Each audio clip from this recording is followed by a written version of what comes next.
என் அன்புக்குரிய மக்களே வணக்கம்.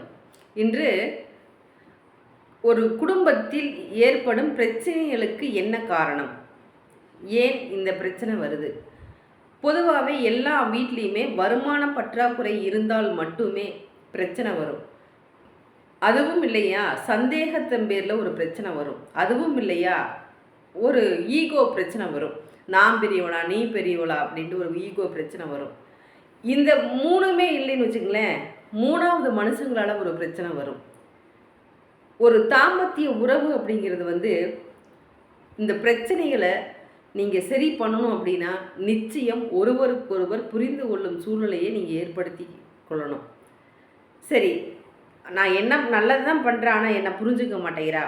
நான் நல்லது தான் செய்கிறேன், அவரு புரிஞ்சுக்க மாட்டேங்கிறாரு. ஒரு 10 ரூபா கொடுக்குறாரு, இது எப்படி நமக்கு வருமானம் நம்ம குடும்பத்தை சரி பண்ணுறது? இப்படியெல்லாம் பல பிரச்சனைகள் வந்துட்டுருக்கும். இப்படிப்பட்ட பிரச்சனைகளுக்கெல்லாம் ஒரே தீர்வு பஞ்சபக்ஷி சாஸ்திரத்தில் இருக்குது. வருமானங்கள் போதிய அளவு வருமானங்கள் வந்துக்கிட்டே இருந்து திடீர்னு ஆஃப் ஆச்சு அப்படின்னா ஒன்று கண்டிஸ்டியாக இருக்கும், இல்லை தீய சக்தியினால் அந்த தொழில் வருமானங்கள் ஸ்டாப் ஆகி நிற்கும்.